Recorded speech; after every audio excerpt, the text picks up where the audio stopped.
YouTube पे channel Mohammad Irfan Yunus के नाम से है, सब्सक्राइब कर दीजिएगा और अगर वीडियो अच्छा लगे तो शेयर भी कर दीजिएगा।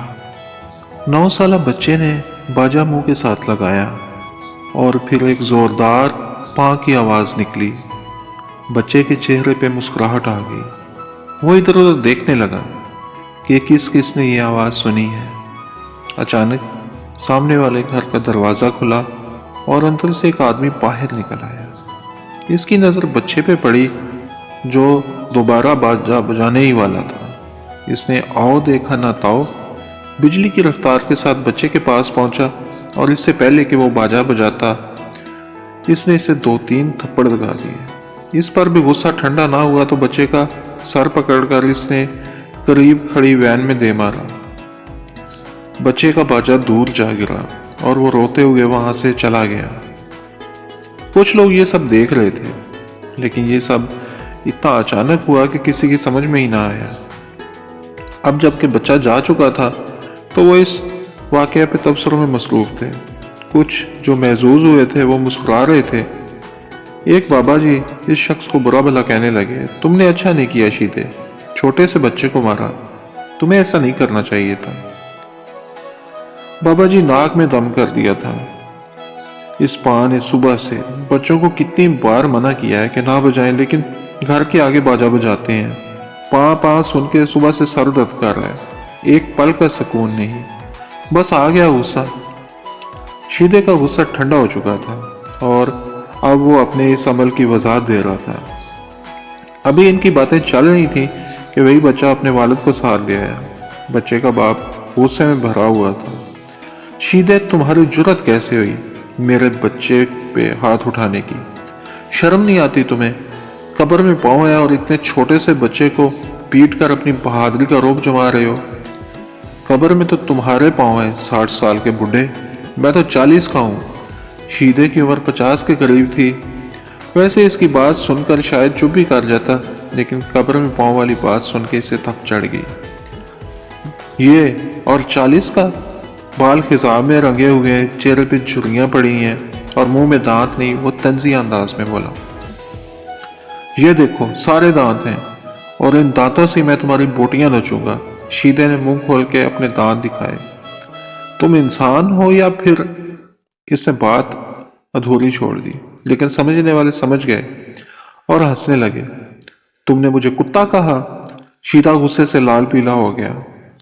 मैंने तो नहीं कहा, तुम खुद ही अपने आप को कुत्ता कह रहे हो। देखें बाबा जी, इसने 2 बार मुझे कुत्ता कहा है। मैंने तो तुम्हारी बात का जवाब दिया है। ये किन बातों में पड़ गए हो? असल बात करो और मामला रफा दफा करो। बाबा जी जो इस बहस से तंग आ गए थे बोल पड़े, तुम्हारे बेटे ने नाक में दम कर रखा है, बार बार बाजा बजा रहा था, मुझे गुस्सा आ गया तो मैंने मारा। ऐसे इसने बाज भी नहीं आना था। अब्बा जी मैंने तो अभी बाजा खरीदा है, पहली बार ही बजाया था कि उन्होंने मुझे मारा। बच्चा रोनी सी सूरत बना के बोला। बाबा जी सुन रहे हैं, ये छोटा सा बच्चा ऐसे थोड़ी झूठ बोलेगा। बच्चे का वालिद बाबा जी से मुखातब हुआ। तो क्या मैं झूठ बोल रहा हूँ? शीदा बोला। हाँ तुम ही झूठे हो। और बाजा बजाने से क्या होता है? ये सड़क तुम्हारे बाप की तो नहीं है, कोई भी यहाँ बाजा बजा सकता है। तुम्हारे घर जाके इसने थोड़ी बाजा बजाया है।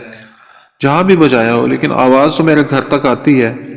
सर दर्द कर रहा है सुन सुन के सुबह से। जहां सुबह से सुन रहे हो तो 2-3 बार और सुन लेते। बच्चा है, 2-3 बार बजाता और फिर बस कर देता। इतने नाजुक मिजाज हो तो सड़क पे चलने वाली ट्रैफिक को भी रोक दो, इसका भी तो शोर होता है। मियाँ तुम ये मकान बेचो और डिफेंस में घर ले लो, सारे मसले हल हो जाएंगे। ये मोहल्ला है और मोहल्लों में तो ऐसा होता ही है, यहाँ तो बाजा बजेगा ही, ऐसे ही बजेगा। जो बाजा बजाएगा मैं इसकी टांगे ना तोड़ दूं तो मेरा नाम रशीद नहीं। शीदा अकड़ गया। बच्चे के बाप ने जमीन पे पड़ा बाजा उठाया और बोला, अच्छा तो ये बात है, मैं बजाने लगा हूँ बाजा, हिम्मत है तो रोक लो। वो मुंह से लगा कि बाजा बजाने लगा। पाँ पाँ की आवाज गूंजने लगी। आसपास खड़े लोग जो तमाशा देख रहे थे हंस पड़े। बच्चे का वालिद सारी बातों से बेनियाज बाजा बजाए जा रहा था। शीदा अभी हैरतज़दा अंदाज में इसे देख रहा था। جو اس وقت بچہ بنا ہوا تھا، جو بھی ادھر سے گزرتا رک جاتا اور یہ عجیب منظر دیکھ کر ان کی ہنسی نکل جاتی۔ زور سے باجا بجانے سے بچے کے والد کا چہرہ سرخ ہو رہا تھا، لیکن وہ بڑی دل جمی کے ساتھ باجا بجایا جا رہا تھا۔ پاں پاں پاں۔ موبائل جیبوں سے نکل آئے تھے اور ویڈیوز بن رہی تھیں۔ لوگ اس سارے منظر سے محظوظ ہو رہے تھے۔ تم تو کہتے تھے جو باجا بجائے گا اس کی ٹانگیں نہ توڑ دوں تو میرا نام رشید نہیں، اور تم میں تو ہمت نہیں ہے اسے روکنے کی۔ اب اپنا کون سا نیا نام رکھو گے؟ کسی شرپسند نے شیدے کو یاد دلایا اور اس کی سوئی ہوئی غیرت کو جگایا۔ شیدہ آگے بڑھا، اس نے باجا چھینا اور اسے توڑ کے پھینک دیا۔ اب بات حد سے بڑھ چکی تھی، دونوں آپس میں گتھم گتھا ہو گئے۔ وہ دونوں ایک دوسرے کو مار رہے تھے۔ ذرا سی دیر میں دونوں کے کپڑے پھٹ گئے، لڑتے لڑتے تھک گئے۔ بچے کے والد کا دانت ٹوٹ چکا تھا اور اس کے منہ سے خون نکل رہا تھا۔ خون دیکھ کر وہ غصے سے پاگل ہو گیا۔ اس نے کچھ فاصلے پہ پڑا ہوا اینٹ کا ٹکڑا اٹھایا اور شیدے کے سر پہ دے مارا۔ شیدے کا سر پھٹ گیا، سرخ سرخ خون کا فوارہ پھوٹ پڑا۔ لوگ معاملہ رفع دفع کروانے کی بجائے ویڈیوز بنائے جا رہے تھے۔ اتنے میں شیدے کے دونوں بچے جو کسی کام سے گھر سے باہر گئے ہوئے تھے، موٹر سائیکل پہ گھر واپس آ گئے۔ باپ کا حال دیکھ کے انہیں غصہ آیا اور انہوں نے بچے کے والد کو پکڑ لیا اور اسے مارنے لگے۔ کسی منچلے نے مار کھانے والے کے گھر بتا دیا۔ کچھ دیر میں اس کے رشتہ دار بھی وہاں پہنچ گئے اور لڑائی میں کود پڑے۔ شیدے کے بھائی بھی آ گئے اور سڑک میدان جنگ بن گئی۔ لڑائی چلتی رہی، کچھ اور لوگ بھی زخمی ہوئے۔ پھر پولیس کی انٹری ہو گئی۔ کسی نے 15 پہ کال کر دی تھی۔ پولیس آئی اور سب کو پکڑ کے لے گئی۔ زخمیوں کے لیے ایمبولینس منگوائی گئی۔ تماشا ختم ہو چکا تھا، لوگ منتشر ہو گئے۔ اب سکون ہی سکون تھا۔ سڑک پہ جا بجا پڑے خون کے نشانات سیاہ ہو رہے تھے۔ سڑک پہ ایک طرف ٹوٹا ہوا باجا پڑا تھا۔ کچھ دیر بعد ایک بچہ وہاں سے گزرا۔ اس کی نظر باجے پہ پڑی تو اس کے قدم تھم گئے۔ وہ آہستہ چلتا ہوا باجے کے قریب کھڑا ہو گیا۔ ادھر ادھر دیکھا، کوئی اسے نہیں دیکھ رہا تھا۔ وہ جھکا اور اس نے باجا اٹھا لیا۔ باجے کو جوڑ کر وہ اسے بجانے کی کوشش کرنے لگا۔ چند لمحوں بعد زوردار پاں کی آواز آئی۔ باجا پھر سے بجنے کے لیے تیار ہو چکا تھا۔